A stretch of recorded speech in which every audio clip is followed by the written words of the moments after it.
Okey.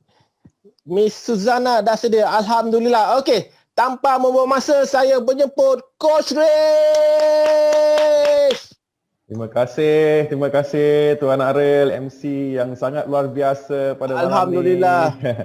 Bismillahirrahmanirrahim. Assalamualaikum warahmatullahi wabarakatuh dan salam sejahtera kepada rakan-rakan sekalian, kepada kawan-kawan, jutawan-jutawan semua. Apa khabar anda semua? Alright, okay. Seperti yang diperkenalkan tadi, saya Coach Riz. Jadi tugasan saya pada malam ini sebagai pembuka tirai majlis kita pada malam ini, saya ingin berkongsi sedikit dengan tuan-tuan dan puan-puan sebelum kita bercerita tentang apakah rahsia simpanan eksklusif tu. Jadi tuan-tuan, kalau tuan-tuan lihat di paparan skrin ini, ada dinyatakan di situ the rat race cycle. Okey, apa rat race cycle ini? Rat race cycle ini dinyatakan di dalam sebuah buku yang dikarang ataupun ditulis oleh Robert Kiyosaki, iaitu Robert Kiyosaki ini adalah seorang usahawan, seorang investor dan seorang pakar keuangan yang mana dia menulis dalam buku Rich Dad Poor Dad. Dia mengatakan kisah seperti seekor tikus, yang mana kalau kita tengok tikus di sebelah kiri tu ada gambar tikus tu.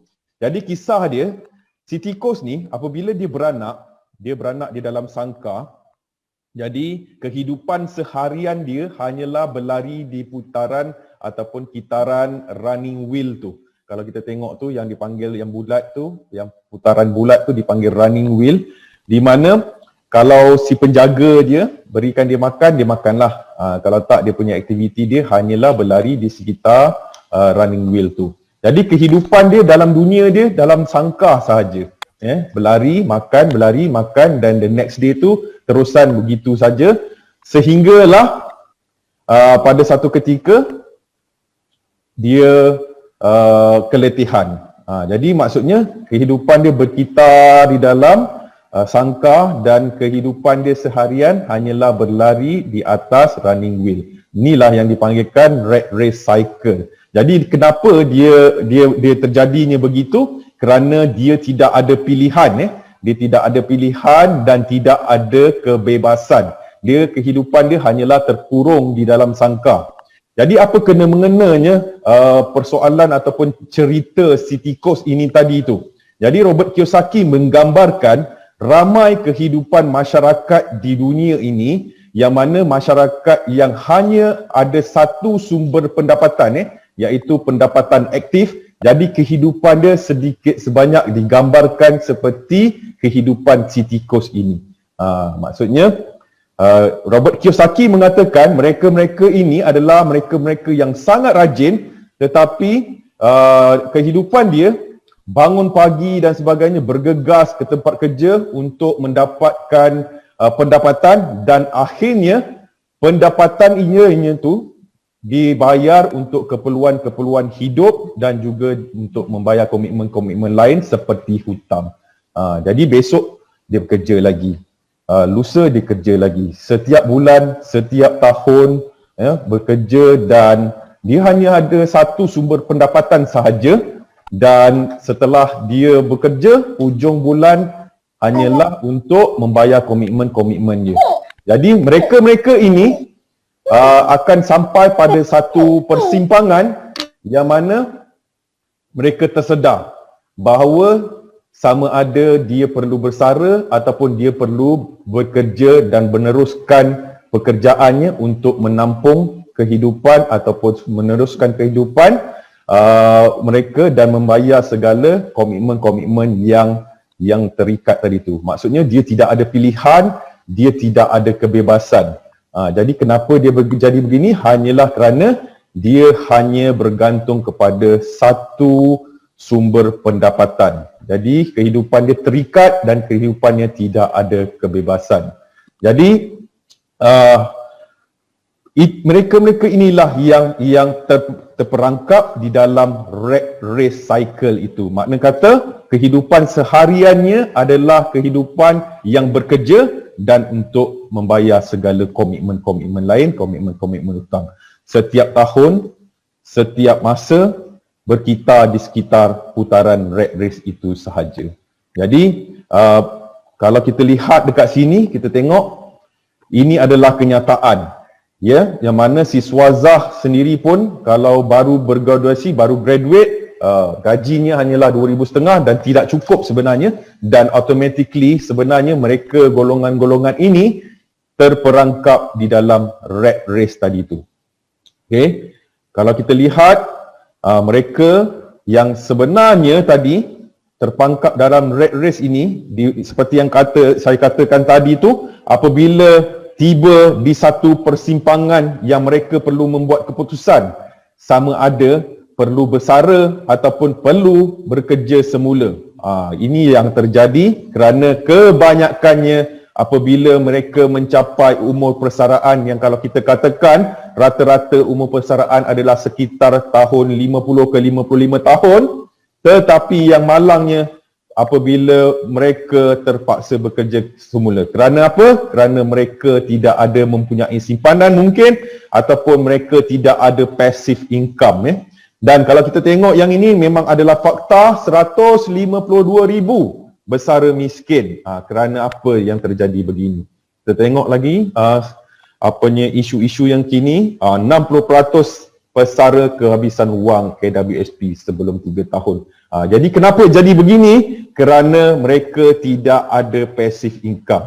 Jadi bila bersara hanya menggunakan wang simpanan yang telah disimpan di dalam KWSP mungkin ataupun simpanan lain, dan kebanyakannya simpanan-simpanan ini hanya bertahan selama 3 tahun saja. Jadi tuan-tuan dan perempuan, jadi di sinilah yang saya nak kongsikan dengan tuan-tuan dan perempuan, apakah yang dikatakan passive income dan active income, ya.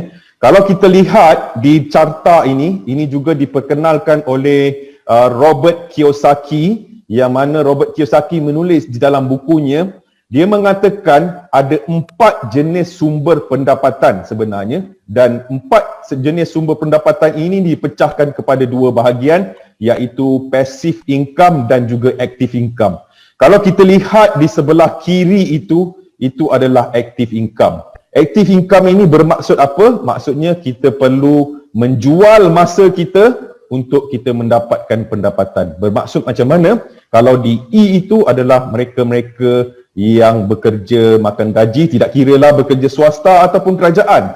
Maksudnya mereka bekerja bersama ada majikan, iaitu mereka bekerja dengan makan gaji, terpaksa menjual masa dia itu, yang kalau katakan tadi daripada pukul 8 pagi sampai 5 petang, almost setiap hari kerja 8 jam untuk mendapatkan pendapatan. Jadi maksudnya perlu bekerja baru mendapat pendapatan. Dan di S itu adalah self-employed. Mereka-mereka ini adalah mereka-mereka yang bekerja sendiri, tidak ada majikan, tetapi mereka juga harus bekerja untuk mendapatkan pendapatan. Inilah yang dikatakan active income. Manakala hanya 5% saja daripada populasi di dunia ini, mereka ini adalah mereka-mereka yang financially free, time free, dan mereka ini telah berjaya ataupun dia telah mengetahui bahawasanya ada lagi sumber pendapatan, iaitu dipanggil passive income, iaitu kalau B itu adalah business owner dan I itu adalah mereka-mereka yang terlibat dengan investment. Jadi pendapatan pasif ini bermaksud apa? Pendapatan pasif ini adalah bermaksud satu jenis pendapatan yang dia mengalir ibarat air sungai yang tiada putus-putusnya. Wa'imah kita tidur ke, wa'imah kita pergi ke mana-mana sahaja, berjalan, melancong dan sebagainya, tetap kita memperolehi pendapatan. Kerana apa? Kerana itulah pendapatan pasif. Jadi walaupun kita tidak bekerja, tetapi duit itu bekerja untuk kita. Ya, kalau katakan bisnes itu maksudnya dia ada satu sistem itu yang menjalankan bisnes dia, sistem itu yang menjana pendapatan untuk dia. Kalau katakan investment itu ada berbagai-bagai jenis investment, seperti kalau saya boleh kongsikan pendapatan pasif daripada investment ini adalah seperti contoh kalau emas, property, hartanah, kita ada bond and stocks, sukuk, kita ada juga sukuk, kita ada share market, kita ada simpanan-simpanan amanah saham dan sebagainya. Ini adalah mereka-mereka yang tergolong di dalam mereka yang mempunyai pendapatan pasif. Jadi kalau tuan-tuan, kalau kita lihat di sini apa yang membezakan mereka-mereka yang kaya, mereka-mereka yang kaya itu adalah mereka-mereka yang mempunyai pendapatan pasif. Okey? Kalau kita lihat di sini pun tidak salah sebenarnya kalau masih lagi kita ini seorang pekerja, tetapi kalau kita lihat di sini dikatakan ini adalah kajian yang sangat-sangat semua orang pun dah biasa tahu, perniagaan lah yang boleh membuatkan kita menjadi kaya.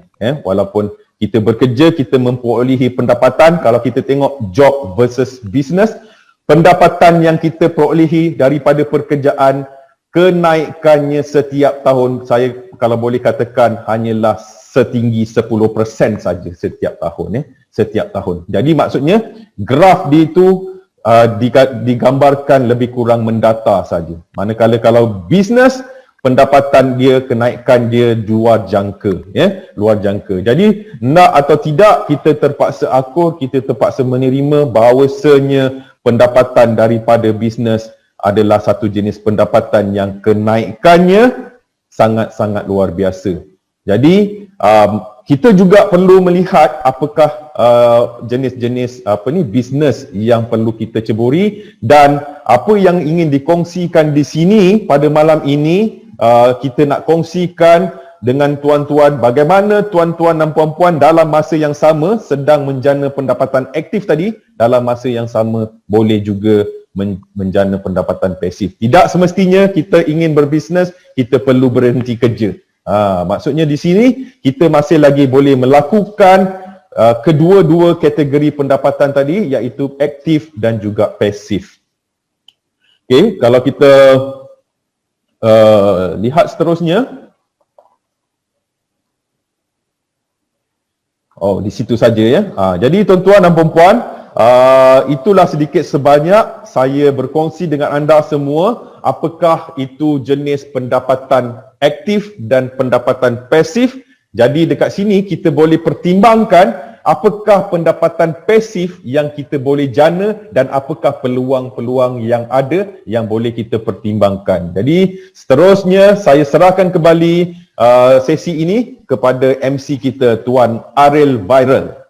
Okey, terima kasih Coach Riz, terima kasih. Alhamdulillah. Okey, anda tengok gambar Coach Riz tu.